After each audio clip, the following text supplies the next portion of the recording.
Jebrenderi baraboko yoko kakata. Zandori baraboko yoko kakata kashi. Keri badarabako. Saridaro toko yoko sokora dabashingeri badaro. Brenderi badarabaka yaka sakata kashi. Tendre Père, Dieu d'amour, nous te bénissons Seigneur. Nous te sommes infiniment reconnaissants Seigneur. Merci pour ces moments Père. Merci Seigneur pour ton esprit qui est présent au milieu de nous. Oh, sois glorifié Seigneur Jésus. Nous venons te recommander Seigneur la suite de ces moments. Et prions Père que tu nous conduises. Oh, cher Saint-Esprit, nous ne sommes rien de nous-mêmes. Nous voulons Seigneur que tu prennes le contrôle et que tu conduis Seigneur. Que tu viennes exécuter Seigneur toute la volonté du Père. Pour ces moments, Seigneur. Que nos cœurs te soient entièrement disposés, Seigneur. Oh, béni sois-tu, Seigneur. Au nom de Jésus-Christ. Amen. Amen. Amen. Amen. Assions-nous dans sa présence.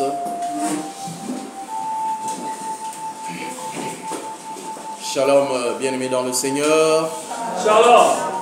Alors, après avoir passé ces 2 mois dans la glorieuse croix de Jésus-Christ, nous allons passer ce matin à un autre thème qui sera un thème transitoire avant de revenir sur la suite.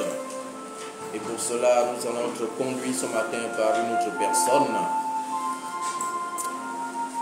Une autre personne donc va nous conduire dans une série, la série sur le retour de Jésus-Christ.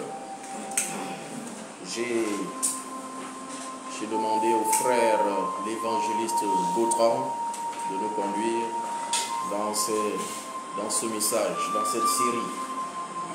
Alléluia. Amen. Nous sommes dans la fin des temps. Plus les années passent et plus le retour du Seigneur se rapproche. Et lorsque nous regardons les événements qui se déroulent à travers le monde, nous regardons la Bible et les signes que le Seigneur avait donnés, nous pouvons simplement conclure que oui, son retour est bien plus qu'imminent. Alléluia. Amen. Alors il faudrait que nous soyons édifiés sur son avènement, que chacun sache comment cela va se passer, quels sont les événements qui vont précéder son avènement et comment nous devons nous préparer. Alléluia. Amen. Alors j'invite Papa Go à venir nous entretenir.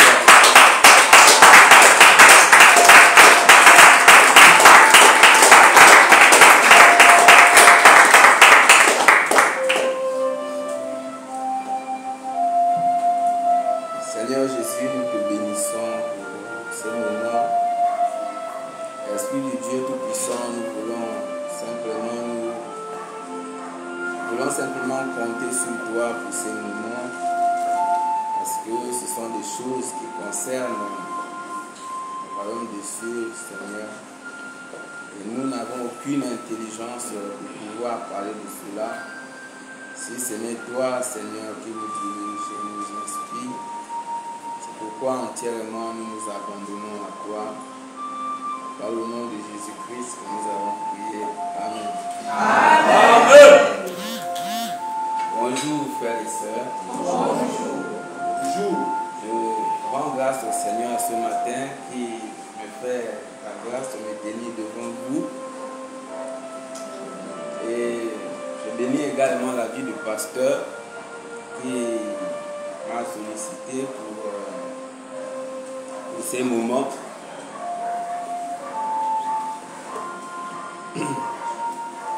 Donc, nous avons pour thème le retour du Seigneur. Et je ne vais pas directement tomber sur le retour du Seigneur comme ça. J'aimerais que nous fassions quelque part en arrière jusqu'à ce que nous arrivions au retour du Seigneur. Alléluia. Amen. Ce n'est pas certainement la connaissance infuse sur le retour du Seigneur que je transmets, mais simplement ce que le Seigneur m'a mis à cœur. Et nous savons que souvent pendant un culte, chacun peut revivre son culte. Alléluia. Amen. Et lorsque nous partons encore chercher, le Seigneur peut nous révéler davantage de choses. Une fois, j'ai pris mon téléphone et puis je ne voulais pas lire la Bible comme il y a la Bible, non pas audio, il y a la partie où tu peux appuyer et puis ça, le téléphone il lit la Bible. Et puis le téléphone était en train de lire la Bible et puis quelque chose a attiré mon attention. Et j'ai arrêté, je suis revenu. J'ai relu. Dans l'Ancien Testament, on parle de l'enlèvement. En général, les gens font allusion à Élie, qui avait été enlevé, et Enoch. Et à part ça, c'est très difficile de trouver des passages parlant de l'enlèvement de l'Église. Et ce jour-là, c'est comme si c'est le Seigneur qui m'avait ouvert les yeux pour dire, regarde et vois. J'ai regardé et j'ai vu. Alléluia. Amen. Par la grâce de Dieu, ce passage, je vais vous le partager. Vraiment, le retour du Seigneur avait été prédit depuis des années avant la première arrivée du Seigneur Jésus. Alléluia. Amen. Donc, nous allons revenir depuis la Genèse et je vais encore inviter les acteurs de la croix, du message de la croix, donc le frère Charles et le frère Brillant. Et nous allons reprendre les habits. Bien aimé, au moment où nous étions en train d'adorer le Seigneur, j'ai eu quelques inspirations et j'ai compris que Satan est mauvais. Alléluia. Amen. Vraiment, Satan est mauvais. Nous savons comment ça s'est passé à la création. Nous avons un créateur qui est incréé, qui n'a pas été créé. Maintenant, nous avons été créés par lui. Et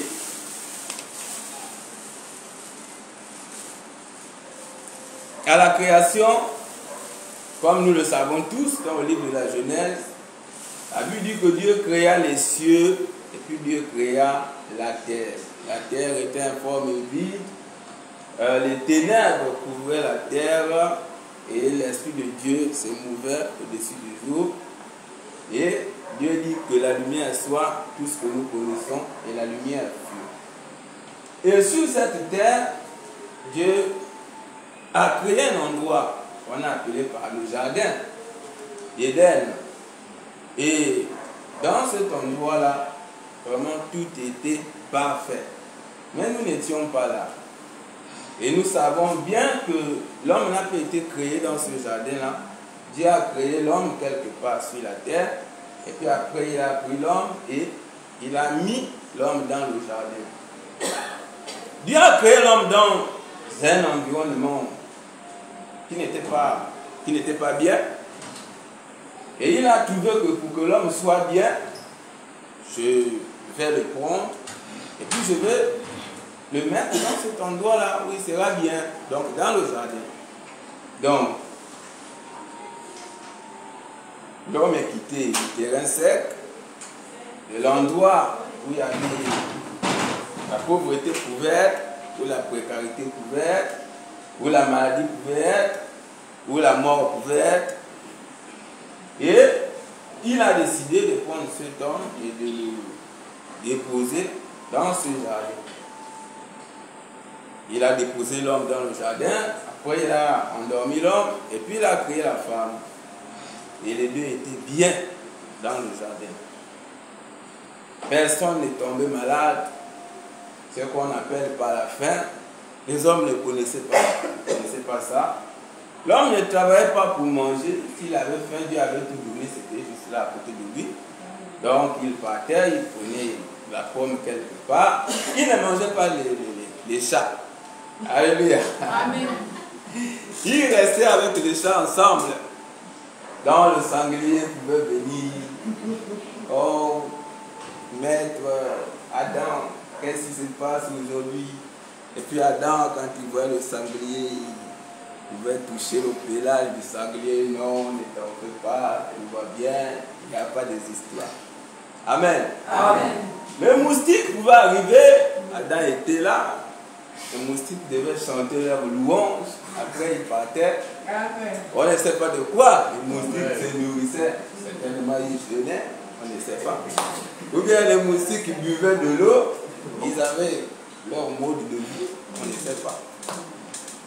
Vous voyez que le lion, quand il était tout près de la gazelle, c'était le jeu. Ah, mon père, on dit quoi? Ah, Seigneur, le lion, c'est comment? Oh non, la gazelle est vite. Alléluia. Amen. Aucune pensée mauvaise n'était dans le jardin. Il y avait vraiment l'harmonie. Les animaux entre eux, les bestioles et les hommes et avec les animaux. Jamais, jamais au grand, jamais Adam n'a pensé qu'il se pourrait qu'un jour l'antilope finisse dans la marmite. Il n'a même pas pensé au niemboué.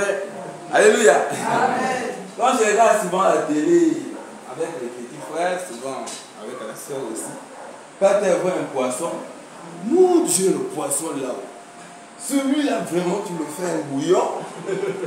Alléluia. Amen.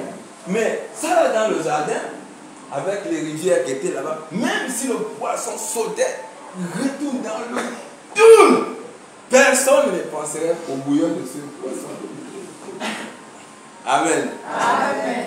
On comprend que c'était la perfection. Alléluia. Amen. Les gars étaient nus, les moustiques ne faisaient rien. Aujourd'hui, tout de suite, si quelqu'un fait un jeu, il jette quelque chose qui a la forme d'un serpent au milieu de la foule. Tout de suite, les gens vont partir en débandade. Alléluia. Ah! Les femmes vont d'abord sauter. Les hommes vont chercher à savoir, mais le serpent là, il est où? Alléluia. Mais les femmes vont d'abord chercher à sauver. Ah! Même celle qui ne connaît pas qu'il est question du serpent, elle va d'abord sauter. Ah! Oui, c'est quoi? C'est quoi? Alléluia. Amen. Et après, quand elle va se rendre compte, c'est sûr qu'elle va courir bien quelqu'un. Tue-le. Amen. Il n'y avait pas ça. Le serpent ne faisait pas peur. Quand le serpent arrivait, oh, mais qu'est-ce que tu es venu faire ici, là, Cobra? Non, je me balade, maître Abraham. C'était ça. Amen. Amen. Lors de mes méditations, vraiment, j'ai constaté mauvais. Le péché est une âme vraiment plus puissante.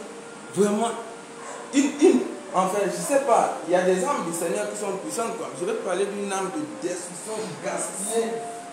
Est-ce que vous vous rendez compte que le fait seulement que Adam et Ève aient mangé le fruit, ça a changé même la manière, je ne sais pas si les moustiques pensent, ça a changé même la manière de penser des moustiques. Ça a changé la manière de penser des rats. Ça a changé la manière de penser même des cafards, même des fourmis. Toute la création a été détruite à cause du péché. Est-ce qu'on se rend compte de combien de fois le péché, vraiment, c'est pas du tout bien. Bien aimé, Satan nous aide. On n'avait rien, Adam et Ève n'avaient rien fait du tout. C'était des innocents. La Bible dit que si vous mangez là de la connaissance du bien et du mal, là, si vous mangez le fruit là, vous aurez la connaissance du bien et du mal. Donc c'est des personnes qui étaient neutres en fait sur la connaissance du bien et du mal. Eux ils vivaient tranquillement. Donc provoquer quelqu'un en comprend. Qu'Adam et Ève n'auraient jamais au grand jamais eu la pensée de dire que je vais provoquer quelqu'un. qu'est-ce qui a pu susciter ce truc-là chez Satan pour venir faire en sorte que Adam et Ève mangent ce fruit? Alléluia. Quel type de méchanceté? C'est-à-dire que Satan il est quand même intelligent. Alléluia. Il est intelligent quand même. Il est malin. Il est rusé. Il a réfléchi, je ne sais pas pendant combien de temps. Parfois quand nous lisons Dieu créa et puis il a mis l'homme dans le jardin, on se dit que après avoir mis l'homme, et puis Satan est directement venu. Non! C'est pas sûr que c'est pas sûr que c'est le même jour que Satan est arrivé. Mais les temps sont passés sûrement. Satan a réfléchi. Comment je peux faire pour détruire? Mais regardez où va sa pensée. Pas seulement il détruit l'homme, mais détruit toute la création entière. Quelle jalousie! La jalousie n'est pas bien aimée. Tout à l'heure, maman lisait le passage de Daniel, où les gars ont manifesté la jalousie. Et ils vont chercher comment mettre les bâtons dans les roues de ces juifs-là. Alléluia. Amen. Donc Satan a réfléchi, il a pris son temps, puisque c'était les gars qui étaient censés vivre éternellement en fait. Donc le temps n'avait pas d'influence sur Adam et sur Ève et sur les animaux qui étaient là-bas. Satan a pris son temps, il a réfléchi, nous ne savons pas pendant combien d'années. La Bible ne nous explique pas combien de temps ils ont vécu jusqu'à ce que le diable apparaisse. Donc Satan a pris son temps et puis il a dit que tiens, voilà ce qu'il faut faire. Et il arrive avec ses questions. Il n'avait rien à voir avec ce que le Seigneur a dit. Oh non, est-ce que vraiment on vous a interdit de ne rien manger dans ce jardin? Est-ce que Dieu a dit que les manger? Maintenant on va vivre comme. Il a bien dit qu'on mange. Mais il a seulement dit que ça on les mange parce que c'est où Satan voulait en venir. Ah bon, voilà. Mais écoutez-moi. Vous ne mourrez pas, il le sait. Quand la femme a appris ça, je ne sais pas pourquoi la femme là, elle ne s'est pas sentie nue, elle toute seule quand elle a commencé par manger. Alléluia. Amen. Et ça veut dire quand même que, au sein quand même du couple, il y a quelque chose en fait. Amen. Alléluia. Amen. La femme là devait se sentir nue seule. Elle commençait à apprendre. Adam, je me sens nue. Comment ça tu te sens nue? Ah, Satan m'a donné le fruit là, j'ai mangé. Ça aurait fait peur à l'homme. Et lui, il ne veut pas manger ça. Je ne sais pas pourquoi cette femme là n'a pas ressenti la nudité seule. J'ai pensé à ça. Mais oui, Seigneur, pourquoi la femme là, elle n'a pas senti après avoir mangé qu'elle était nue? Pourquoi il fallait que les deux mangent? Ou bien le temps là, il y avait un temps, il fallait attendre un peu. Après, quelqu'un devait se sentir nu, mais le gars a mangé immédiatement. Et puis, voilà ce qui est arrivé. Alléluia. Amen. Venez les gars. Donc, vous savez qu'aujourd'hui, quand la Bible dit que tous sont péchés, même le bébé, c'est parce que, effectivement, nous avons hérité péché adamique là. On est d'accord. Mais Adam et Ève, est-ce qu'ils sont nés comme ça? Non. Ils ne sont pas nés comme ça. Adam et Ève, c'est comme ça qu'ils sont nés. Donc Dieu, en créant Adam et en créant Ève, il les a créés comme ça. Puisque ça là, ce mauvais habit là,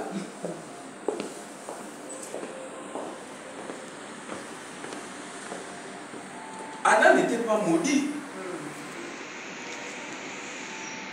Adam n'était pas malade et Ève, ils n'ont, dans le jardin, ils n'ont pas connu la maladie ni la malédiction. Est-ce qu'on peut parler de pauvreté lorsqu'on parle d'Adam et Ève dans le jardin? Non. Le péché et la mort. Est-ce qu'on pouvait parler de ça? Donc, bien aimé, Dieu, quand il nous a créés, normalement, dans sa vision, chacun de nous allait mettre. Bon, ça là, c'est l'autre là qui a des machins là, ici là. L'autre, voilà, ça là.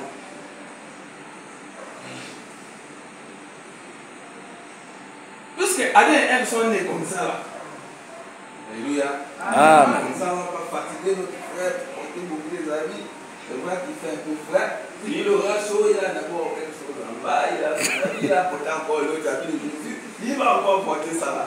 On va charger le frère. Alléluia. Amen. Donc, Adam et Ève, ils sont nés comme ça là. Et dans la pensée de Dieu, comme ça. Et nous tous, on devait naître. Donc, naître avec la prière en or dans la bouche. Ça, c'est comme ça que Dieu a rendu les sons. Alléluia. Amen. Jérémie 29, verset.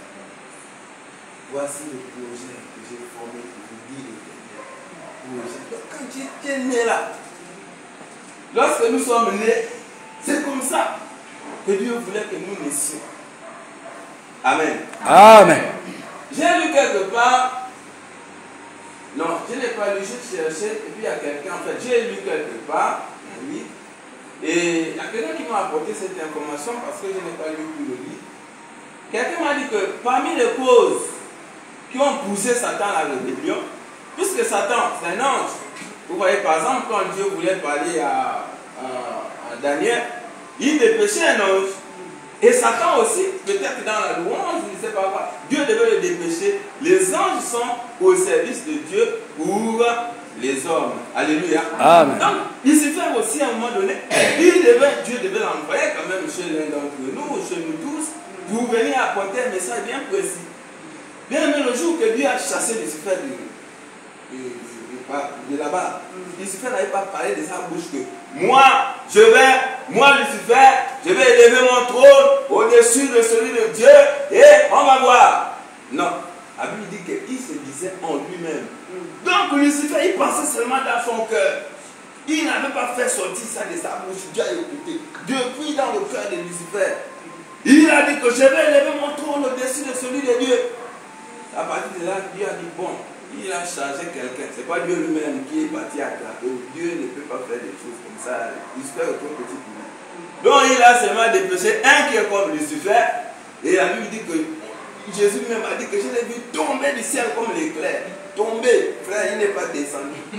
Il est tombé. Descendre, quelqu'un fait une part. Sinon, je vais glisser. Il attrape. Il va. Après, il descend. Mais alors il dit qu'il est tombé. Amen. Et Jésus dit que vous savez que Jésus ne ment pas. Il a dit que le gars est tombé comme l'éclair. Vous voyez la vitesse de l'éclair. Donc imaginez un peu la puissance de celui qui l'a poussé là. C'est sûr qu'on l'a attrapé par les mains. Est-ce que vous voyez? Parce que l'Apocalypse 12 dit Satan est descendu vers vous animé d'une grande colère. La façon dont le gars est tombé là, il ne peut pas être en joie. Alléluia. Amen. Ouais, non, quand je dis que quand je chante le Seigneur ou bien quand je parle de ça que Satan, il n'est pas content. Alléluia. Amen. Je dis les choses comme telles. Voilà. Bon, si c'est pas, je m'en fous. Voilà. Donc, le gars a été attrapé. La Bible dit qu'il y a eu un combat là-bas. Michael et les autres ont combattu. Lucifer qui fait le costaud avec les gens qui sont dehors, ceux qui sont en train de le dénigrer là. Il a été attrapé par un ange qui vient souvent nous aider, un archange qui vient souvent nous aider, c'est pas Dieu. Donc l'archange l'a attrapé. Alléluia. Les anges, ils sont balèzes, ils sont costauds. Ils n'ont pas la même taille que nous.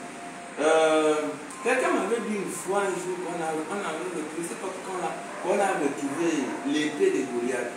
Et l'épée la pouvait mesurer 4 ou 5 mètres, 6 mètres. Vous voyez un peu. Et c'est pas si c'est vrai que ce sont des choses inventées.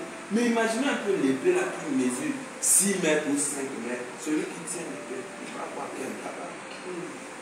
Alléluia. Amen. Et celui qui tient l'épée là, la Bible dit dans Genèse chapitre 6 que le Fils de Dieu là, Ils ont vu que les filles des hommes étaient belles. Donc, il y a des anges qui étaient venus s'accoupler avec les femmes sur la terre. Et ils ont donné naissance à des enfants. Et les enfants, là, étaient des guerriers de l'époque. Alléluia. Donc, vous voyez que Goliath peut être rangé dans la catégorie de ces gens-là. Mais, voilà. Mais le fils là, de qui c'est? Anak. Vous comprenez un peu? Bon, comme il y a eu un mélange entre ces gens-là et puis les êtres humains, les gars ne peuvent pas être balèzes comme leur père, mais ils ressemblent quand même à leur père. Regardez l'exemple de Goliath, regardez son épée. Mais l'ange lui-même, il est comme l'évangéliste Dalingano. Et Dalingano a dit quoi? Voilà qu'il allait en Corée du Nord, en Corée du Sud.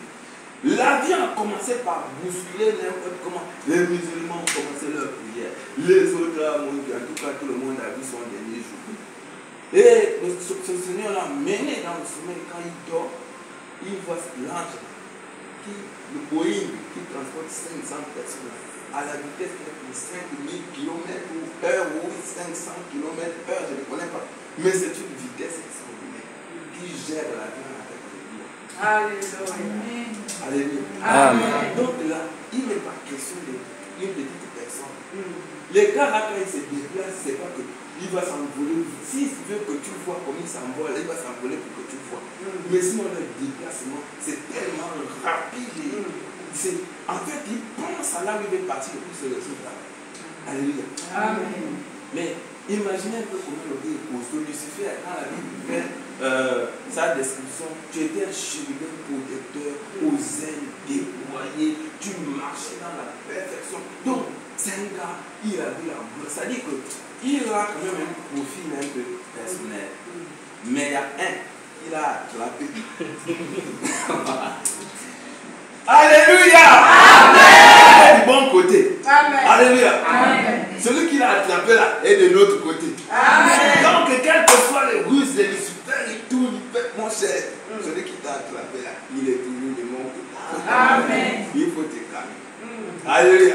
Donc le gars là, tourner. Je ne sais pas là-bas, je sais qu'on a fait avec lui là-bas. Et puis la stratégie finale, c'est bim, par terre. Non, je ne sais pas si c'est le coup ou si c'est la tête. Qui c'est que tu vois au sol? Et il fait. Alléluia. Amen. Pourquoi tu vois tu as un baiser? Satan sec là. Jour qui va attraper un terre. C'est que ils m'ont fait au ciel. Que je me retrouve ici. En tout cas, lui. Amen. Amen. Satan ne peut pas t'aimer. C'est pas possible. Tu étais dans le. Adam et Ève étaient dans le jardin. Ils n'ont rien fait de tout. Il a tout fait pour que tous les êtres humains naissent comme ça. On l'a fait quoi? Rien du tout. Alléluia. Amen. Donc voici comment le Seigneur a voulu, lorsqu'il a créé Adam et Ève, que nous naissions. C'est comme ça qu'on allait naître. Directement de là, tu parlais même du salut. Ce n'est pas nécessaire puisqu'on est déjà avec Dieu. Béni naturellement. Guéri naturellement. Comme il ne connaissait pas la maladie et il ne manquait de rien. Alléluia. Amen. Merci. Donc c'est comme ça que le Seigneur nous a créés. Mais regardez, après avoir mangé le fruit, Dieu va chasser l'homme du jardin. Dieu chasse l'homme du jardin. Et voilà la vie. N'importe qui va naître désormais. Voilà comment il va naître quelqu'un qui n'a rien fait. Même un bébé. Le premier jour que sa mère l'accouche là, il est né comme ça. Même s'il est né dans une salle où personne ne parle, où personne n'a de mauvaises pensées, sinon on va dire que non, son péché de parce que quelqu'un a dit quelque chose et puis il a entendu. Même s'il est né sourd, donc quelqu'un peut parler, il ne sait pas. Le gars, il est né comme ça. Alléluia. Bien aimé, Satan, ce n'est pas un allié, il est mauvais. Les gens qui sont encore du côté de Satan, il faut sortir de ce côté. Amen. Amen. Alléluia. Amen. Le gars est méchant, il n'est pas bien. Le péché, merci beaucoup. Le péché, il a gaspillé la terre tout entière. Le péché a changé la pensée du lion. Le péché a changé la pensée de la gazette. N'en parlons pas des êtres humains. Alléluia. Amen. Satan, il est mauvais. Et puis, Dieu, en voyant tout ça,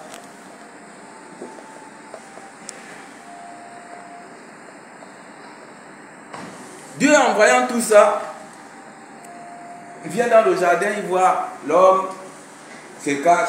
Oh, qu'est-ce qui se passe? Oh non, nous sommes venus. Dieu a vu. Ils ont expliqué. Et nous, on a mangé le fruit que tu as interdit. Et puis voilà, chacun a accusé l'autre. Nous connaissons l'histoire. Et qu'est-ce qui va se passer? Ils vont se faire des habits en feu. Après, Dieu va décider donc de prendre les peaux des animaux pour les couvrir. Alléluia. Amen. Donc Dieu va prendre les peaux. On ne peut pas prendre la peau d'un animal qui est vivant. Dieu n'est pas un sadique. Ce qui est sûr, c'est que c'était les peaux des gazelles. Dieu a tué cette gazelle-là. Si c'était les peaux des agneaux, Dieu a tué les agneaux-là. Mais j'ai envie de croire qu'il était question quand même des agneaux. C'est moi-même qui pense à ce qui est écrit. C'est une substitution. Alléluia. Pour couvrir la nudité de monsieur et de la dame. Il a fallu qu'un animal meure pour couvrir désormais un animal qui n'avait pas de problème avant, qui vivait tranquillement. À cause de l'état de ces personnes, l'animal a été tué par Dieu pour couvrir la nudité du monsieur et de la femme. Amen. Amen. Ça vous dit quelque chose? Amen. Ou bien à quelqu'un qui ne comprend pas. La substitution a commencé là-bas, depuis dans le jardin de Dieu, pour couvrir la nudité de l'homme et puis pour couvrir aussi la nudité de la femme. Alléluia. Amen.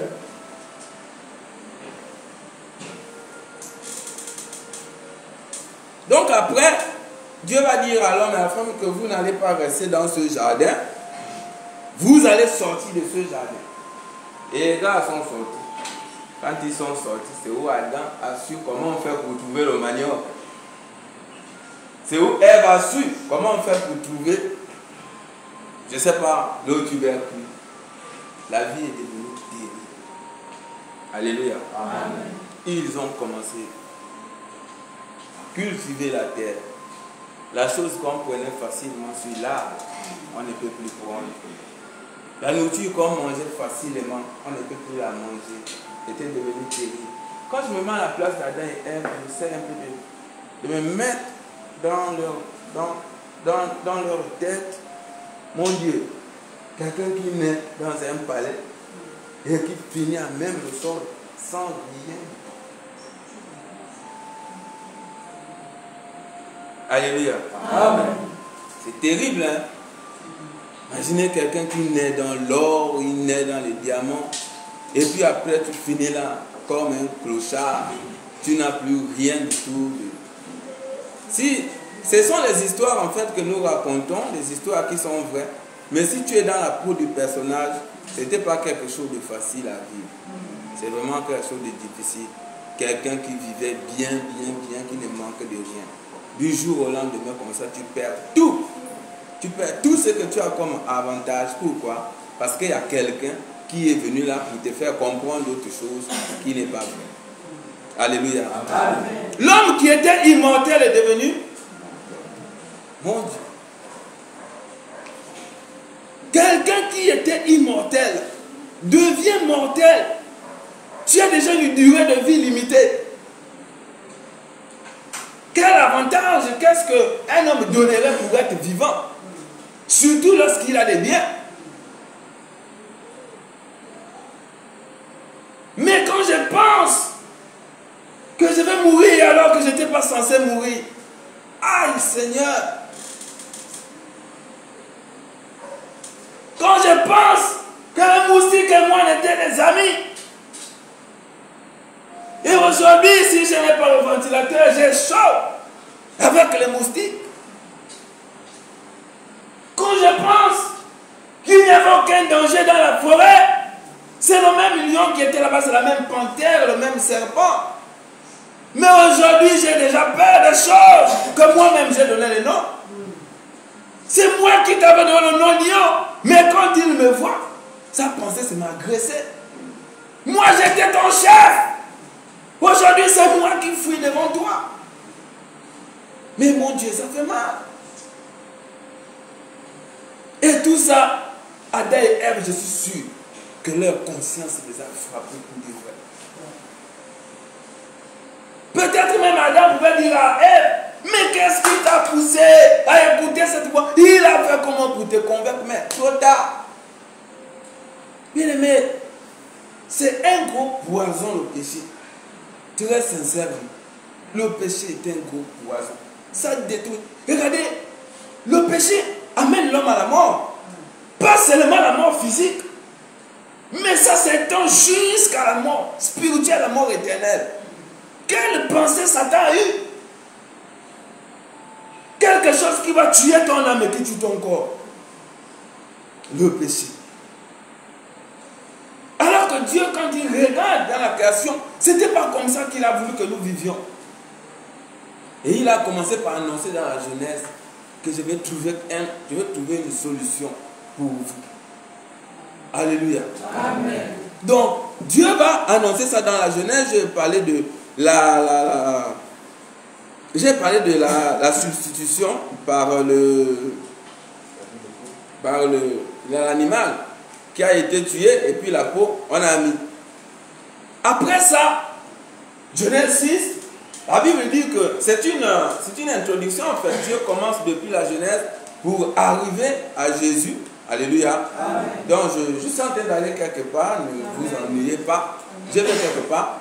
Donc, lorsqu'on arrive au niveau de la Genèse 6, après que les anges n'aient conjugué avec les femmes et que les enfants leur soient nés, la Bible dit que le péché va s'accroître. Ils avaient commencé d'abord par le fruit là, mais après le péché va s'accroître. Le péché va s'étendre. Peut-être les sorciers vont maintenant commencer à sortir. Les autres vont commencer à se manger les uns les autres. L'autre va commencer à insulter. Les homosexuels et tout cela vont peut-être commencer par sortir. Et tout devient bizarre. L'homme perd son sens carrément. Alléluia. Amen. L'homme se fourvoie totalement. Il est perdu. Il a oublié. Beaucoup d'entre eux, même à l'église, sont des gens que toi là, tu es même né là même pour faire. Tu ne sais même. Tu vas expliquer ton existence peut-être par l'activité que tu exerces dans ce monde. L'activité, le travail, je suis né pour être professeur, je suis né pour... Est-ce que vraiment Dieu t'a accouché? Dieu t'a mis sur la terre là pour être professeur. Alléluia. Amen. Le péché est venu nous embrouiller. Et les têtes des gens sont devenues embrouillées. La Bible dit que nous étions comme des brebis égarés. Chacun suivait sa propre voie. Mais nous, on était censés suivre la voie de Dieu. Chacun n'était pas censé suivre sa propre voie. Nous tous, on était censés suivre la voie de Dieu. Satan est venu mélanger quelque chose. Le péché là, vraiment, Satan, pour la première fois, il a mal fait, mais je ne sais pas s'il faut dire. C'est-à-dire que le gars a bien réfléchi dans le mal, en fait. C'est parti embrouiller. Le cerveau, c'est parti embrouiller tout l'être de l'homme. Aujourd'hui, il y a quelqu'un quand elle voit sa soeur, oh, l'autre n'était rien du tout. Elle a seulement que porter ses habits. Oh, la soeur là, ça, elle veut montrer que quoi? Elle s'est habillée. Elle s'est habillée. Adam et Ève vont monter ça là-bas, car on sait qu'on a fait là, désormais nous tous habillons-nous. Amen. Donc elle n'a fait que faire ce qui s'est passé là-bas. Elle s'est habillée. C'est comment? Oh, ça c'est quoi? Oh, c'est quelle robe? Tu n'es même pas tailleur. Tu poses les questions, que ça c'est quelle robe? Est-ce que ça n'a pas l'air d'une robe? C'est une robe, la robe c'est la robe. Maintenant, si c'est une robe qui, quand on porte, on a l'impression que la personne est nue, tu te rapproches de la soeur ou bien du frère pour dire que non, tu es presque nu, c'est ton accoutrement n'est pas pudique, voilà. Mais le cœur est de l'intérieur. Ah, la robe là. Dans ton fond intérieur, tu sais même que c'est une bonne robe, mais ça te pique. On ne sait pas comment ça fait. C'est l'affaire là. Alléluia. Amen. Quand tu entends qu'on nom, l'autre vraiment, il a été promu. Le cœur commence à... Oh! Est-ce que les promotions, c'est toi qui donnes ça? Est-ce que ça dépend de toi? Non! Donc, c'est venu détruire. Le lion désormais, quand il a faim, je ne sais pas ce qu'eux ils mangeaient à l'époque d'Adam et Ève, peut-être même ils grimpaient sur le pommier, ou ils mangeaient, je ne sais pas trop quoi là. Désormais, la gazelle a peur du lion. À cause de ce que l'homme et la femme l'ont fait.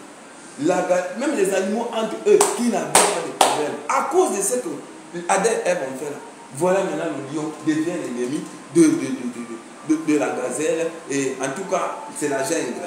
Celui qui est fort mange l'autre, celui qui est faible en tout cas il se tient à l'écart, et voilà, la vie c'est pour les plus forts. C'est le vocabulaire de Satan. Alléluia. Amen. Chez Satan, il n'y a pas qu'un soutient l'autre. Le monde appartient au plus fort. Si tu es faible, tu restes derrière. Chez nous, ce n'est pas comme ça. La Bible dit que les forts soutiennent ceux qui sont faibles. Alléluia. Mais chez Satan, ce n'est pas ça. En tout cas, si tu es faible, tu restes. Celui qui est fort, voilà. Il continue et c'est comme ça. Amen. Amen. Donc voilà ce que Satan a fait. Le péché là. Donc le péché a commencé par s'accroître. Le péché a commencé par s'accroître. Le péché a commencé par s'accroître. Et il y a eu des mots. Beaucoup de mots. Et Dieu, il a regardé. Il a dit non. Je n'ai pas créé le monde pour que ça soit comme ça. De toute façon que là, c'est pas bien. Je dois détruire toute la terre. Alléluia. Amen. Et c'est où Dieu va décider de détruire la terre. Là, il y a encore une figure qui est là-bas. Il va voir Noé pour dire à Noé que, ah, mon fils, oui, la terre là, je ne comprends plus. J'ai créé des choses, mais ce n'est pas comme ça là que j'ai voulu que ça soit. Je veux effacer pour que autre chose revienne. Amen. Amen. Donc, commence à parler aux gens et il fallait qu'ils changent d'attitude. Rien. L'homme est plongé dans quelque chose. Vous voyez, il y a des gens qui n'ont pas l'habitude de faire quelque chose. Et quand il apprend la chose pour la première fois, c'est maintenant comme si c'était même lui qui a créé la chose là. Il est maintenant dedans. Il ne veut plus sortir. Mon frère, quelque chose qu'on t'a enseigné, tu veux maintenant faire comme si c'est toi qui as créé la chose là. C'est comme ça que l'homme s'est comporté dans le monde, dans le péché. Dieu dit, je n'étais pas créé pour rester comme ça. Il faut sortir. Noé a parlé. Rien. Les gens n'ont pas voulu écouter. Voilà, Dieu va dire à Noé, il faut te faire lâche. Hein? On connaît l'histoire. Et puis Noé va faire lâche. Je vais vous poser une question à vous qui m'écoutez. Vous pensez que lorsque Noé est en train de construire l'arche là, c'était au bord de la rivière? Mais imaginons les intellectuels qui étaient là, en train de voir quelqu'un qui construit un bateau qui n'est pas au bord de la rivière.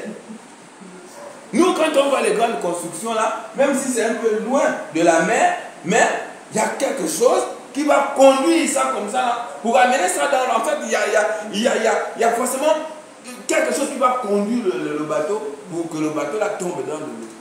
Mais quelque chose que nous sommes en train de construire, et la chose là va abriter 2 éléphants, va abriter 2 hippopotames, va abriter toute espèce. Donc il y a des espèces qui pèsent lourd, des tonnes. Et le bateau là, c'est comment la grandeur de ce bateau là. Donc c'est sûr que Noé est parti faire ça dans un endroit en brousse avec ses parents. Les personnes qui ont été sauvées. Mais imaginons quelqu'un qui a ses lunettes, il est super intelligent. Oh non, on a entendu dire qu'il y a quelqu'un qui construit un bateau en pleine forêt. Il n'y a pas un marigot qui passe même par là. Vous savez que les gens là, pour l'ironie, il n'y a pas d'eux. Hein. Il n'y a même pas un marigot qui passe par là. Pour ne pas parler d'une rivière, hein, il faut qu'il y ait au moins un marigot. Mais c'est pas possible. Hein? Les gens qui sont intelligents, c'est comme ça souvent qu'eux ils parlent. Mon frère, avec Dieu, il n'y a pas d'intelligence. Tu es bête aux yeux de Dieu. Alléluia. Tu es bête. Donc, s'il te dit seulement quelque chose, fais. Amen. Oh Seigneur, comment? Nous, on pourrait poser la question, mais comment? On va aussi faire un bateau en brousse, mon Dieu. Tu as quelle intelligence pour poser des questions là à Dieu? C'est ça que le Seigneur a reproché à Job. Je vais maintenant t'interroger aujourd'hui, toi Job, et puis tu vas me répondre. Alléluia. Amen. Mon frère, Dieu t'a dit, fais. Fais seulement, il faut seulement faire. Tu ne connais rien. Lui, il connaît l'avenir, il connaît le passé, il connaît le présent. Il connaît tout. Donc Dieu va dire que Noé fait le bateau. Il va faire construire l'arche. Noé va construire l'arche là. Il construit. Oh! Yeah! D'accord. Je vais te dire. Ah, mais c'est le soulard là. Le papa Noé. Lui qui boit souvent le vin là. Quelle chose, moi, il n'est pas le pauvre. Oh, pas un peu, hein, la connue. Il paraît que, et avec leur Dieu là, il ne va pas te dire, oh, la connue. Et avec leur Dieu là, il voit que Dieu l'a même dit qu'il faut construire, il faut maintenant faire le bateau. Il n'y a même pas l'eau là-bas. Oh. Il va le tuer dans le quartier là. Et c'est comme ça le Congo ça. Après on dit faites le devoir du commentaire composé, les gens ne peuvent pas. Mais le commentaire composé c'est ça. Qu'est-ce qu'on veut faire le commentaire? C'est dire les choses qui ne sont pas dites dans le truc, mais tu es en train d'amplifier les choses pour les... Voilà. Les gens qui font le Congo ça, c'est les gens qui veulent bien faire l'école et faire bien le commentaire composé. Alléluia. Amen. Oui, c'est bien d'être un peu détendu. Hein? Mais sinon on comprend, on ne rit pas seulement. Amen. On comprend. Voilà. Donc, quelqu'un qui est en train de construire son bateau là où il n'y a pas de l'eau, ça fait bizarre, hein? Tout le quartier est maintenant au courant. Le vieux là maintenant avec sa famille, ils sont maintenant pas que même le Dieu en question là. Ah même maintenant il dit qu'ils vont maintenant faire même le bateau en brousse. Mais ils sont sérieux dans leur affaire là. Oui. Oui, mais sa belle fille là, qui a la tête comme ça là, c'est elle qui est même pointu sur l'affaire du bateau là. Quelqu'un que Dieu a bien façonné, c'est maintenant toi qui dis que sa tête est pointue, c'est maintenant toi qui dis que sa bouche est comme ça. Les êtres humains sont méchants. Tout ça, c'est à cause de Satan. Ce qu'il a fait depuis là-bas. C'est là, avec sa tête-là. Qui n'a pas de tête dans ce monde-là? Non, celui-là, en tout cas, quand tu le vois, tu sens même machin et tout. Mais comme Noé il buvait de temps en temps son verre, là, si le monde va dire, oh, ce vieux fou, les quelques doses de machin ont pu l'embrouiller, et voilà. Et les gens qui sont doués de raison et de calcul, les scientifiques, ils regardent. Bon, moi, quand je calcule, même s'il fallait faire tout un tunnel, la mer n'arriverait jamais ici pour soulever quelque chose vraiment de cette envergure. De toutes les façons, laissez-le. Quand il va s'épuiser, de toutes les façons, il va s'en aller. Ou lui et toute sa famille, voilà, on ne sait pas. Et voilà, et puis il sirote quelque chose. Mes parents, le temps est arrivé, ils sont rentrés dans le bateau et tout ce que Dieu lui-même a fermé la porte du bateau. À l'époque, là, il y avait les nageurs. Ils étaient là. Un jour, 2 jours, une semaine. Ah, ça c'est quelle pluie qui ne finit pas. Peut-être même les gouttes de la pluie là, et une goutte était peut-être comme la marmite. Je ne sais pas. Hein, c'est pas écrit dans la Bible, hein, c'est moi qui suis en train de dire ça comme ça. Mais quand on mesure un peu la terre tout entière, ça c'est quelle eau qui peut envahir la terre tout entière. Un jour, boum, le ciel commence à abonder. Et voilà, une grosse goutte commence maintenant à tomber sur la terre. Ça c'est quelle goutte? Et il va commencer à pleuvoir. Après, c'est comme on voit dans certains quartiers de Libreville. L'eau commence maintenant à rentrer dans la maison. Oh, ça c'est bon, oui, bon, la pluie en général, si ça fait trop bon. C'est 2 jours, hein, supportons. Et 2 jours passent une semaine. Là, les gens commencent maintenant à monter sur les toits. Ah, ça c'est qu'elle a fait maintenant, on est sur le toit. Tous les pullovers sont maintenant mouillés. La fraîcheur. D'autres sont intelligents. Non, mais moi, quand j'avais l'argent, je construis ma maison en étage. Bon, je vais aller rester au dernier niveau, c'est le plus bas niveau. Si je peux sauver certains, ils n'ont qu'à venir rester. En tout cas, si on est entre nous, on va se réchauffer. Bon, la maison ne peut pas contenir le pays tout entier. Donc, celui qui va mourir, je ne peux pas faire plus que ça. Il n'a qu'à mourir. Certains vont commencer à nager. Je sais pas. Ça, c'est quel nageur qui va nager un jour? Et même si tu peux nager un jour, 2 jours, tu ne peux pas. Mon frère, non, si tu avais le flotteur, la fraîcheur va te tuer. Et les nageurs vont commencer par nager jusqu'à arriver au sommet de l'arbre. Le dernier nageur était perdu sur l'arbre le plus haut et il a seulement mis la pointe des pieds comme ça. Et il est resté jusqu'à ce qu'il a perdu l'équilibre. L'eau ne faisait qu'augmenter. La Bible dit que ça avalait tous les arbres et toutes les collines qui étaient là. Ça, c'est quel nageur qui devait nager 40 jours, 40 nuits. Mon frère, on ne peut pas nager un jour. On voit les gens se noyer là dans les rivières et dans les mers, là seulement quelques heures, tu es fatigué. Aucun grand nageur n'a pu supporter. Certains se sont rappelés, mais il était trop tard. Venez Noé, ouvre, c'est pas Noé qui a fermé le bateau là, l'arche là. C'est Dieu qui a fermé. C'est Dieu lui-même qui a fermé l'arche là. Bien aimé. L'arche de Noé aujourd'hui, nous savons tous que c'est le Seigneur Jésus. Lorsque nous prêchons Jésus, qu'est-ce que les gens disent? Oh non, avec leur Dieu. Ça c'est quel Jésus, vous voyez, le raisonnement là, l'intelligence là. Ça c'est quel Jésus? Depuis longtemps, ils ont dit qu'il va venir. D'ailleurs, en 2000, ils ont commencé à parler de la fin des temps, la fin du monde. Et cette fin du monde, finalement, quand elle s'arrivera-t-elle? Ils pensent qu'ils sont intelligents. Mais nous devons être intelligents, nous qui sommes ici. Soyons comme les membres de la famille de Noé, qui ont accepté de faire l'arche et de rentrer dedans. Il faut entrer. Ceux qui ne sont pas en Jésus dans cette assemblée, très sincèrement, entrez dans l'arche. Alléluia. Il ne faut pas jouer. Ce n'est pas la peine de venir faire semblant. Si tu veux faire semblant, il faut rester chez toi. On connaît ce qui va arriver. Dieu lui-même, il a fermé la porte de l'arche. Noé, je t'en supplie, quel que soit le niveau de supplication que les personnes pouvaient adresser à Noé, Noé était incapable d'ouvrir la porte de l'arche là parce que ce n'est pas lui qui a fermé ça. Le salut ne dépend pas de quelqu'un, ça dépend de Dieu. Amen. Mais quand on t'annonce ça déjà, frère, accepte de rentrer dans le royaume de Dieu pour des vrais. Alléluia. Amen. Si Dieu ferme, bien aimé, il y aurait un moment. L'arche est une figure. L'arche est une figure. Et à un moment donné là, Dieu va fermer l'arche là lui-même. C'est pas le pasteur ne va rien faire du tout. Il ne pourra rien faire du tout. L'épouse du pasteur ne pourra rien faire du tout quand Dieu aura dit que c'est fini. Même le pasteur lui-même là, s'il a joué, quand Dieu va fermer ça là, il va rester. Il faut accepter Jésus-Christ dans ta vie comme Seigneur Sauveur pour de vrai. Amen. Parce que Jésus aujourd'hui c'est l'arche. Et ce qui est arrivé va encore arriver. Amen. La Bible dit que ce qui est arrivé au temps de Noé, c'est ce qui va arriver à l'avènement du Fils de l'homme.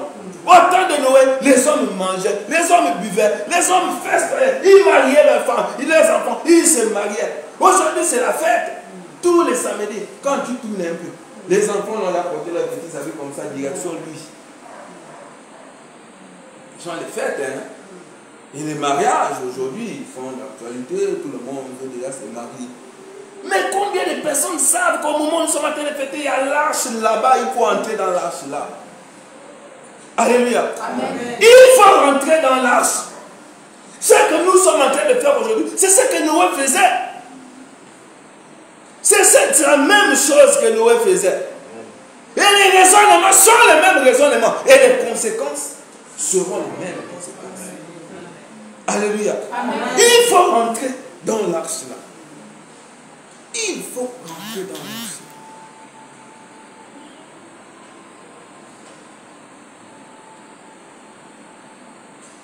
Donc, voilà comment les choses vont se passer.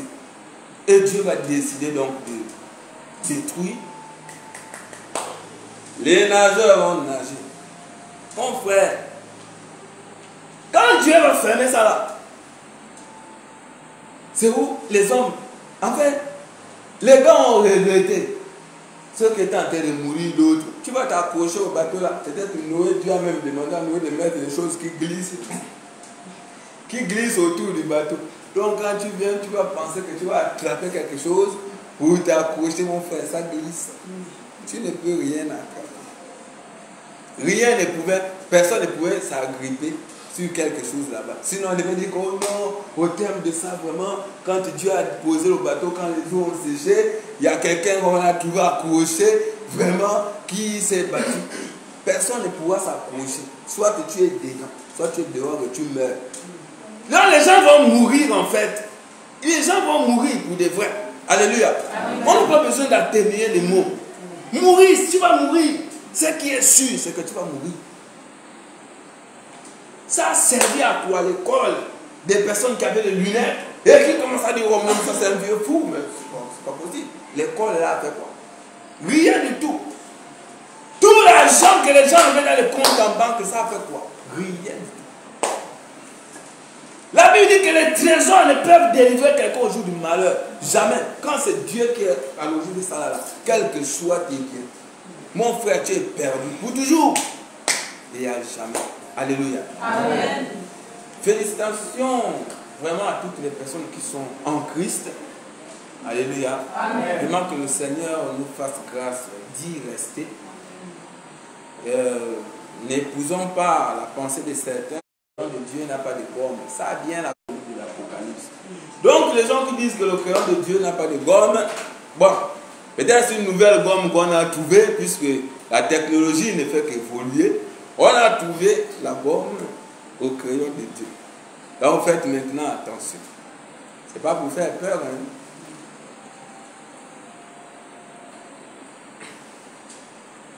Le péché donc a rendu l'homme dans des conditions précaires, difficiles.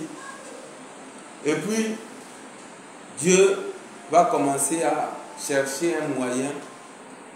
Hein? Le pasteur nous a expliqué une fois, je crois qu'on était soit, c'était pas à Cité Médiam, c'était, on était à Ozangue, lorsqu'il prêchait sur Moïse, Abraham, qui devait quitter la maison de son père et de sa mère. Et il nous a expliqué par l'inspiration du Seigneur qu'il était question de retourner dans le jardin d'Éden. Lorsque le Seigneur a demandé à Abraham de quitter la maison de son père et de sa mère. Regardez ce que le péché a fait. Après le péché, Dieu a cherché des solutions pour venir rétablir notre communion avec lui. Alléluia. Le peuple d'Israël a péché et Dieu avait déjà prophétisé par bien des prophètes, je crois même par Abraham. Dieu avait dit à Abraham que ta postérité va se retrouver dans un pays étranger en tant qu'esclave. Et puis ils vont se retrouver en Égypte à cause de leur péché. Toujours des conséquences. Et là en Égypte, qu'est-ce que Dieu va faire? Dieu va choisir qui c'est? Moïse. D'accord, non? Pour faire quoi? Pour les retirer de là-bas, pour les amener où? Dans la terre. C'est toujours le retour vers le jardin d'Éden. Alléluia. Amen. Le but de la terre promise, c'est quoi? C'était qu'ils sortent de la souffrance pour rentrer dans un pays où coule le lait et le miel comme c'était dans le jardin d'Éden. Donc Dieu fait tout jusqu'à aujourd'hui pour que nous retrouvions ce jardin-là. C'est pourquoi nous parlons du retour du Seigneur Jésus. Parce que le retour du Seigneur Jésus, c'est pourquoi? C'est pour prendre ses enfants, pour les rendre là où ils étaient à l'origine. Alléluia. Amen. Mes frères, nous devons comprendre que l'autre en réalité n'est pas notre ennemi. Amen. Alléluia. Amen. L'autre n'est pas notre ennemi, nous sommes en train d'aller quelque part. Mais les choses que nous comprenons ici, il y a d'autres qui n'ont pas encore compris ça. Alléluia. Amen. Et l'évangélisation dont on nous parle parfois, c'est en fait aider les autres aussi à comprendre ça et à venir nous rejoindre parce que normalement tous nous avons été faits pour nous retrouver dans ce monde-là. Alléluia. Ce n'est pas pour nous attaquer, pour nous critiquer. Ça fait bizarre quoi. Critiquer le pasteur, critiquer la femme du pasteur. Pauvre moi le frère Botan. Bon, je sais qu'on ne me critique pas. Faut pas faire ça. Quand tu fais ça, c'est Satan qui te manipule. Ne te laisse pas utiliser par Satan quand même. La Bible dit qu'offrons nos membres comme un sacrifice vivant à Dieu. Mais maintenant, tu es maintenant là que c'est maintenant Satan qui t'utilise. Tu deviens un vase bizarre. Alléluia. Comment Satan ne sait pas utiliser les choses. Vous voyez les gens qui l'utilisent quand ils te donnent le vin. Vous voyez comment la personne devient. Quand Satan utilise quelqu'un, on sent que là c'est Satan qui est en train d'utiliser celui. On est bizarre, quelqu'un se met envie d'enfoncer le couteau à l'autre. Tu bois le vin, là où il y a une route, tu as les yeux, mais tu as besoin de chercher la route alors que tu n'es pas vu. Ça fait bizarre. Donc Dieu, il va envoyer Moïse pour dire que non, j'ai entendu les cris de mon peuple et il faut que mon peuple soit délivré, vas-y. Et la mission, c'est enlever le peuple de l'Égypte, donc de la domination de Satan. Hein? Donc, c'est sortir le peuple du monde qui n'est pas le jardin, puisqu'on a le jardin, et Dieu a enlevé les Adam et Ève du jardin, il les a mis dans un endroit où ils souffraient, mais Dieu ne veut pas qu'on souffre. C'est pourquoi il a dit non, il faut qu'ils quittent de là-bas, qu'ils reviennent où? Dans le jardin. Donc, normalement, nous sommes en train de marcher là.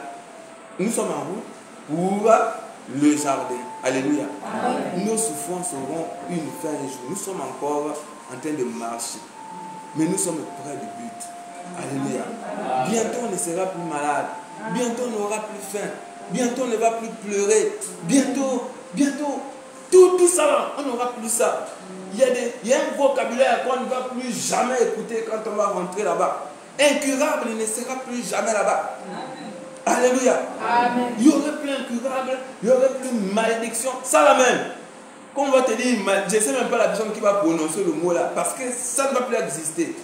Nous sommes en train d'aller vers là-bas, frères et sœurs. Faisons un effort, avançons. Amen. Alléluia. Amen. Avançons, ne laissez pas tomber. Là où nous revenons, c'est loin. Hein? Mais là où nous partons, là, c'est beaucoup plus proche que là où nous revenons. Et ce serait quand même un peu dommage que les gens abandonnent en pleine route parce que tu n'étais pas marié. Qui veut laisser parce qu'il ne s'est pas marié? Bon, parce qu'il ne travaille pas. Qui veut abandonner? Mon frère, on est en train de partir là où on ne travaille pas et tout est gratuit. Amen. Alléluia. Amen. Bon, là-bas, c'est marie pas. Hein? Dieu nous a donné des femmes et les maris, c'est pour que nous puissions perpétuer. Hein?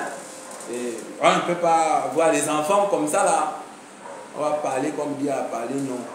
Dieu nous a donné des femmes, il nous a donné pour qu'on ait les enfants grandissent. Et puis chacun de nous est né d'une maman. Et il faudrait que les mamans aussi fassent les mamans et que les papas mettent les bébés dans les enfants des mamans. Et puis, on continue. Donc tout ça en fait, ce sont des choses, vanité, de vanité. L'enfant que tu accouches là, c'est l'enfant de Dieu. Alléluia. Amen. C'est l'enfant de Dieu. Dieu a permis que la personne passe par toi et puis voilà. Et tu as la charge. Mais c'est les enfants de Dieu. Ce ne sont pas vos enfants. Amen. Même la loi des hommes peut te faire un truc si tu fais du mal à l'enfant. Pourtant, c'est toi qui l'as accouché. Donc l'enfant appartient à Dieu. Nous tous, nous appartenons à Dieu. Il y a même les enfants qui sont en train de venir là que tu n'as même pas encore vu.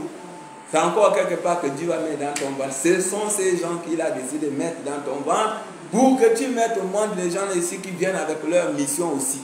Donc ce ne sont pas tes gens. Alléluia. Amen. Nous tous nous appartenons au Seigneur. Je n'ai pas dit aux enfants que soyez rebelles à vos parents parce que c'est pas ce que j'ai dit.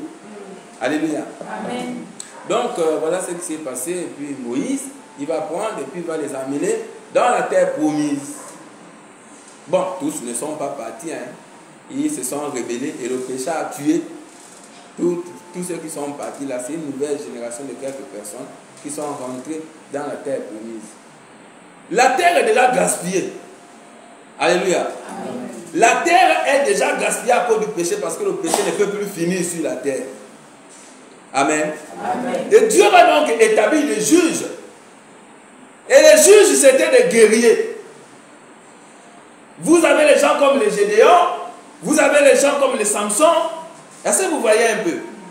Et le but des juges là, c'était de libérer le peuple de Dieu. Et il menait des guerres pour libérer, pour accorder une certaine paix, pour accorder une certaine liberté au peuple de Dieu. Alléluia. Amen. Et les gars là, c'était des guerriers. Vous voyez ce que Samson a fait. Vous savez ce que Gédéon a fait. Il a renversé des autels de Baal et tout et tout. Gédéon a fait ça. Alléluia. Amen. Donc Dieu a établi des juges. Et les juges sont arrivés. Les juges ont fait leur travail. Vous avez une femme, par exemple comme Déborah. Elle aussi, elle était juge. Et elle a exercé comme un juge devait également exercer. Mais ces juges-là, eux, ils ne venaient pas avec la parole pour dire que non, les Philistins nous font ça. Les Philistins, s'il vous plaît, arrêtez. Dieu n'aime pas ça. Faisons la paix. Non. C'est des gars qui prenaient les épées. On est d'accord, non? C'est des gars qui prenaient les épées et puis qui venaient attaquer. Et puis après, ils établissaient leur hégémonie sur le peuple qui a été vaincu. Les juges sont arrivés après les juges. On a eu les rois.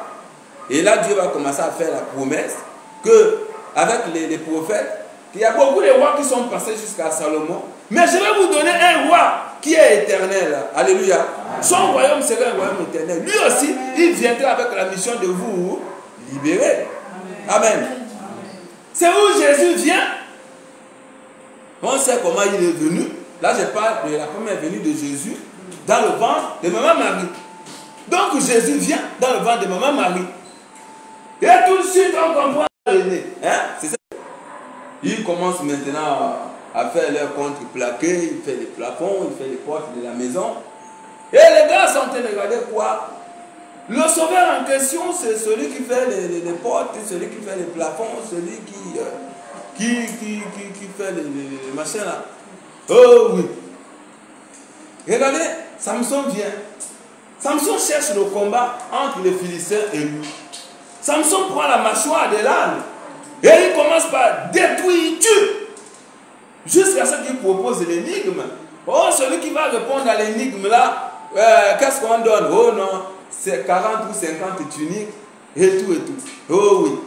Et il part à assommer la femme de Samson pour aujourd'hui là. Tu dois nous donner l'énigme, la réponse de l'énigme que Samson a donnée. Et Samson, l'ayant su, qu'est-ce qu'il va faire? Il va aller attaquer les Philistins. Et il va tuer le nombre de Philistins. Il va prendre les tuniques en question. Il va venir dire, bon, voici les tuniques. Donc en fait, Samson était un guerrier. Et on sait même qu'au dernier jour de sa mort, il a tué beaucoup plus de gens que lorsqu'il était vivant.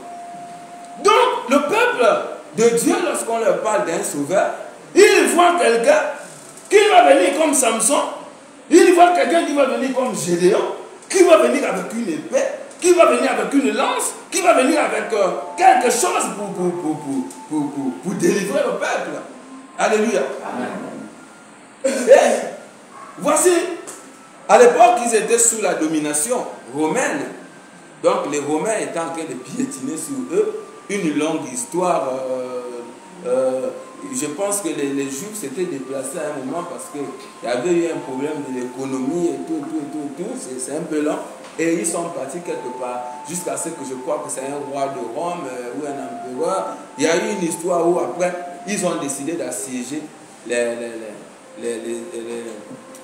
Hébreux. Et Jésus est né sous le règne de ce roi-là et de cette domination-là. Donc, on leur dit que voilà un sauveur qui est là, qui est né. Et le sauveur arrive. Le sauveur commence à mener. Celui qui est censé vous sauver vient maintenant vous dire, oh, que vous savez que les premiers, ils ne jouaient pas. Mais lui, il vient vous dire que bon, écoute-moi, si quelqu'un te gifle sur la joue gauche, donne maintenant aussi la joue droite pour qu'il te gifle. Ça fait quand même bizarre. Nous, on sait qu'on a grandi avec Samson. Quand tu prends sa femme, fallait pas faire ce que tu viens de faire là. Allez, il attaque tout le pays, il brûle les plantations. Mais on est déjà avec une personne qui commence à vous dire que aimez vos ennemis. Il est né dans un endroit où nous sommes, comment on appelle ça là, assiégés, où on nous domine, on nous piétine. Et celui-là, c'est où les gars ont commencé à dire quoi? Aimer César. Comment on peut aimer César? Comment tu peux nous dire aimez vos ennemis? Or que quand Samson est venu, quand l'ennemi fait quelque chose, il cherche un moyen pour combattre et pour tuer l'ennemi. Comment tu peux nous dire que non? Maintenant, il faut aimer vos ennemis. Alléluia. Amen. Mais le frère qui était là debout, avec l'habit noir, Jésus, quand il vient pour sauver les personnes, en fait, il comprend que le salut de ce peuple-là, il est d'abord spirituel. Ce n'est pas un salut qui est d'abord physique. Alléluia. Amen. Vous voyez qu'il y a des moments où Jésus, il était en train de prêcher, et puis la foule voulait le pousser dans une falaise. Mais la Bible dit qu'il se faufilait au milieu de la foule. Il y a combien de personnes qui voulaient le pousser? Comment lui seul, il arrive à se faufiler au milieu de la foule et puis il part. Ça veut dire que spirituellement, il a maîtrisé les personnes là. Nous tous, on ne peut pas être là, je suis en train de raconter quelque chose. Et puis vous dites que bon, on va jeter le frère Gautron dehors. Et puis je passe au milieu de vous. Je fais comment vous passez au milieu de vous. Vous ne me voyez plus. Amen. Amen. Donc c'est ce qui s'est passé. Jésus arrive et voilà, le sauveur, c'est celui-là. C'est lui le sauveur, oui. Il commence à vous raconter. Oh, le royaume de Dieu, il est proche. Aimez vos ennemis. Bénissez ceux qui vous maudissent. Nous, si on était même à l'époque là, c'est sûr qu'on aurait dit que le sauveur, c'est pas lui. Imaginez un peu les Camerounais ou les frères congolais sont venus nous envahir et qu'on est là vraiment totalement envahis. Et on cherche comment faire pour être libéré. Alléluia. Amen. Ou bien, quand par exemple, je vais prendre un exemple, c'est pas la politique. Hein. On a tout à l'heure, là, récemment, on a fêté le 30 août la libération du pays. Bon, si c'est libéré, c'est pas libéré. Vous-même, vous connaissez. Mais je vais parler de ce qui a été, ce que les gens disent là. Qu'on a été libéré, voilà, de l'ancien régime. Hein? C'est ce qu'on dit. Mais imaginez toutes les personnes qui n'étaient plus pour ce régime-là, qui arrivent. Écoute, Dieu nous a envoyés pour vous libérer de ce régime-là. Mais il faut aimer le président Ali Bongo. Il faut ne pas parler du mal du PDG. Vous voyez un peu. Et il y a quelqu'un dans son fond intérieur qui sait que mince, c'est que le parti a fait, ou c'est que le parti me fait, ou c'est que le président me fait, ou c'est que X ou Y me fait, vraiment ça ne peut pas supporter. Puis là, il revient d'où? Est-ce qu'il veut le changement de ce pays? Est-ce qu'il ne veut pas? Les gens vont commencer à se poser ces questions. Donc, lorsque le Seigneur Jésus-Christ arrive, il commence à dire non, écoutez, vos ennemis, commencez maintenant par les aimer. Bon, celui qui ne t'aime pas, qui te gifle souvent, la prochaine fois quand il va te gifler, ne rend pas. Ce que tu vas faire, c'est donner l'autre côté de ta joue, et puis il va te gifler. Vous savez que les juifs là même eux-mêmes disaient à Jésus que mais tu es fou. Ils disaient sur le Seigneur Jésus, mais tu es fou. À un moment donné, d'autres se sont demandé, mais attendez, celui qui parle là c'est qui? Oh non, c'est le sauveur, machin. Mais c'est pas le fils de Joseph, puis de Marie là. Alléluia. Amen. Pourquoi? Parce que le salut que eux, ils voulaient voir, ce n'était pas celui-là. Mais, eux, ils voyaient comment les Romains étaient en train de les assiéger physiquement. Mais Jésus, lui, voyait la robe là, qui est noire là, où c'est écrit malédiction, où c'est écrit mort, où c'est écrit maladie, où c'est écrit pauvreté. C'est ça là, c'est que Jésus voyait. Donc, quand Jésus vient pour délivrer, ou quand Jésus vient pour sauver, il ne vient pas dire que je viens vous enlever des mains des Romains. Il dit que je viens pour changer l'habit que vous avez sur vous. Parce que si vous êtes dominé, c'est à cause de l'habit là. Amen. Parce que si les autres marchent sur vous, c'est parce que vous portez l'habit là. Amen. Alléluia. Amen. Sinon à l'époque, personne ne pouvait marcher sur l'autre avec l'habit de celui qui était ici là. Amen. Donc, si Samson a mené des combats et les combats continuent, parce que tout le monde porte toujours l'habit là. La solution pour que tout ça se termine, il faut que l'habit là soit ôté de tout le monde. Amen. C'est à cause de ça que Jésus vient. Mais les hommes n'ont pas vu ça. Ils ont directement vu que non, il a envie de. Il va venir avec l'épée. Il y aurait une guerre entre les Romains et puis les Juifs. Mais, en fait, la chose, les gars avaient mal compris la chose. Alléluia. C'est ce qui explique que certaines situations de domination perdurent dans la vie de certains, parce que la vie là est encore sur eux. La Bible dit que si Dieu est pour nous, qui sera contre nous? Mais toutefois que la vie là va rester sur toi, ta repentance n'a pas été vraie, ta conversion n'a pas été vraie. C'est comme le pasteur disait, les gens qui te frappent dans les rêves là, ils vont toujours te frapper. Les serpents qui passent le temps à te mordre dans les rêves là, ton corps là, il y aura que les trous. Et le serpent ne va faire que te mordre. Alléluia. Parce que la vie là est là. La vie là donne accès au diable. Satan peut s'investir dans ta vie. C'est la vie là. Ça perdure en fait sur toi. Il faut que la vie là soit. La vie là n'est pas bien. Tout ce qui est sur la vie là, il n'y a pas quelque chose qu'on peut atténuer. On peut dire, bon, ça là quand même on peut comprendre. Il n'y a rien qu'on puisse comprendre sur la vie noire. Alléluia. Amen. C'est que Satan a fait depuis l'origine là-bas là. Ça gaspille totalement la vie de tout le monde. La vie de tout le monde, ça gaspille totalement. Le pasteur, lui, ne prêche pas sur le péché, il prêche sur les solutions du péché. Alléluia. Amen. Mais on signale quand même dedans que le péché n'est pas bien. Amen. Quand le pasteur amène les solutions sur le péché, c'est pour montrer que le péché amène un problème. On ne peut pas parler de solution si on ne parle pas d'un problème. Alléluia. Amen. Et la première venue du Seigneur Jésus, puisqu'on parle du retour du Seigneur, quand on parle du retour, c'est que quelqu'un était quand même là. Et puis après, la personne est partie. Après partie, la personne va revenir. Donc, quand Jésus est venu pour sauver là, il est d'abord venu pour sauver de cet habit-là, d'où le message de la croix. Amen. Le message de la croix montre ce que nous avions dans le jardin et ce que nous avons perdu.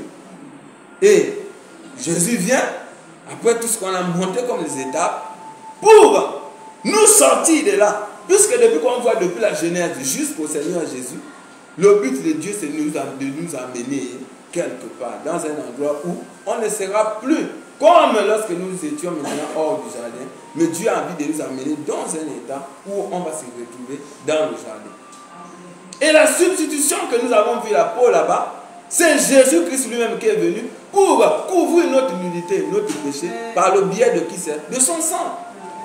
Donc il a fallu qu'un animal soit tué pour qu'Adam et Ève soient couverts, comme pour que nous aussi, nous soyons couverts sous la protection de Dieu. Il a fallu que le Fils de Dieu aussi puisse mourir. C'est pourquoi je dis dans la jeunesse de mes propos que je pense que l'animal en question qui a été tué, c'était un agneau, puisque c'est l'image du Seigneur Jésus. Alléluia. Amen. Donc Jésus a fait son apparition, son entrée dans le monde, en tant que Jésus-Christ, parce qu'il était sur la terre depuis, il venait sous plusieurs formes, mais en tant qu'homme, il est venu dans le ventre de Maman Marie. Et sa mission, c'est ce que le pasteur nous a expliqué dans le message de la croix, jusqu'à ce que nous ayons terminé le message de la croix. Voilà la première venue du Seigneur. Alléluia. Amen. Donc, jusqu'à là, on voit comment on prophétise l'arrivée du Seigneur jusqu'à ce que le Seigneur Jésus-Christ arrive. Et Jésus-Christ arrive, nous connaissons la mission, c'est le message de la croix que nous avons écouté, jusqu'aux avantages. Nous avons écouté tous les avantages et tous les bénéfices. Nous avons compris les avantages et les bénéfices de la croix. Alléluia. Amen. Mais après le retour, après le départ de Jésus, le péché ne s'est pas arrêté. Le péché continue. Amen. Amen. Dans le jardin, Satan a fait quelque chose qui a fait en sorte que le pouvoir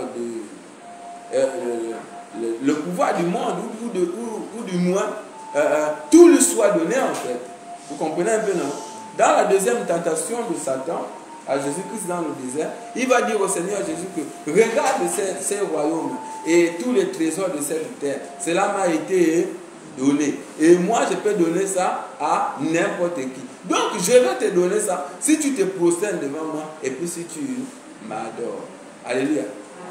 Je ne sais pas si c'est la première fois que Satan a dit la vérité ou c'est la vérité qu'il a dit, même si c'est faux.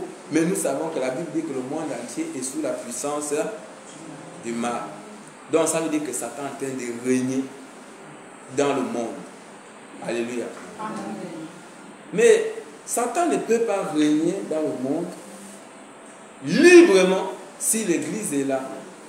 Puisqu'il est question de la puissance des ténèbres. Et la Bible dit que nous sommes les porteurs de lumière. La puissance des ténèbres est les porteurs de lumière. Il y a bon, je ne sais pas s'il faut dire contradiction, mais il y a une résistance en fait qui est là. Et Satan ne peut pas agir librement dans son activité si lui veut travailler dans les ténèbres et qu'il y a quelqu'un qui vient apporter une lumière. Donc il faut que la lumière là, elle disparaisse pour que les ténèbres puissent régner. Alléluia. Amen. Donc nous voyons l'habit noir. Le Seigneur Jésus-Christ vient pour nous délivrer de l'habit noir. Mais tout le monde n'est pas encore délivré de cet habit noir. C'est pourquoi il faudrait que nous évangélisons davantage, nous évangélisons. L'habit noir, le pasteur a expliqué que n'importe qui, même le fils du pasteur, celui qui meurt avec l'habit noir là, il se retrouve où? Tout droit en enfer. Alléluia. C'est celui qui meurt avec l'habit blanc là, qui va se retrouver au paradis avec le Seigneur. Et quand le Seigneur va revenir, toutes personnes ayant l'habit noir là vont rester. Donc tous ceux qui ont encore consciemment l'habit noir dans l'église, il est judicieux pour nous, il serait bien pour nous. C'est un conseil. Ce n'est pas un habit que quelqu'un peut venir dire que je te déshabille. Aujourd'hui là, tu ne portes plus l'habit noir. Non. C'est à toi-même de prendre la décision. Seigneur Jésus, vraiment je me répands. Je me convertis aujourd'hui pour de vrai. On a demandé qui va accepter le Seigneur Jésus-Christ dans sa vie comme Seigneur et Sauveur. Tout le monde a levé la main et puis tout le monde a prié. Mais j'ai aimé le pasteur Mamadou Karambili qui disait que Dieu n'écoute pas ce que ta bouche dit.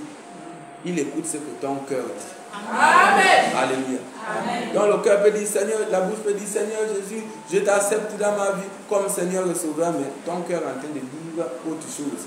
C'est autre chose là que Dieu écoute. C'est pas ce que ta bouche est en train de dire.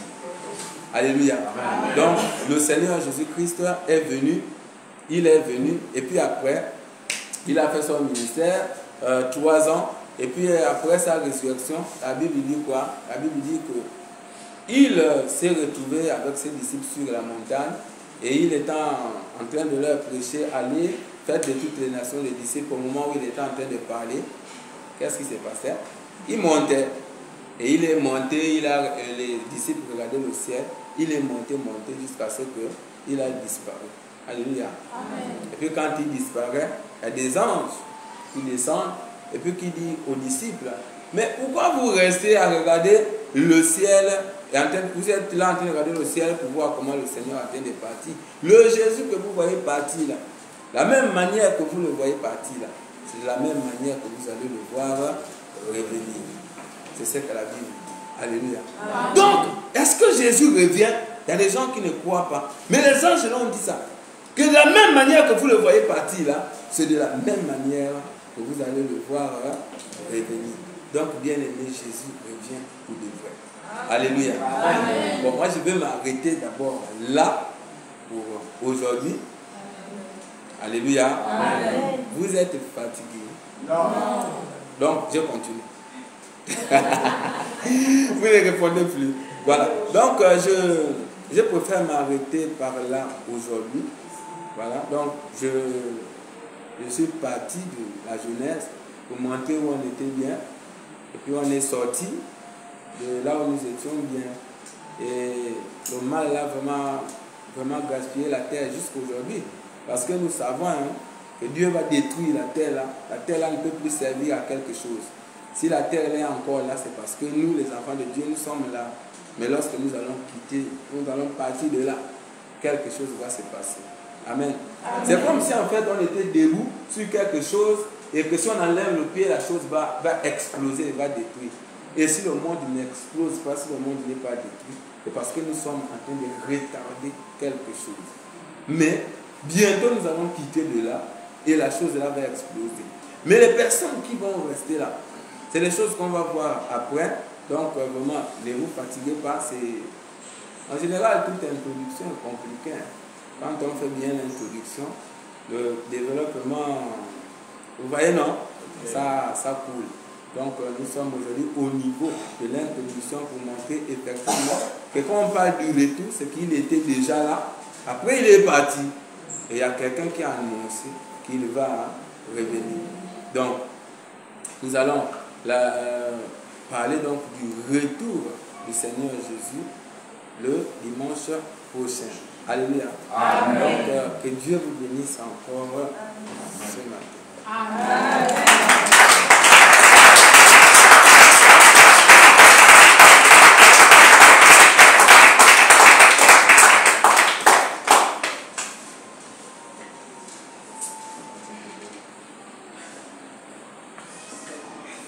Ha ha ha.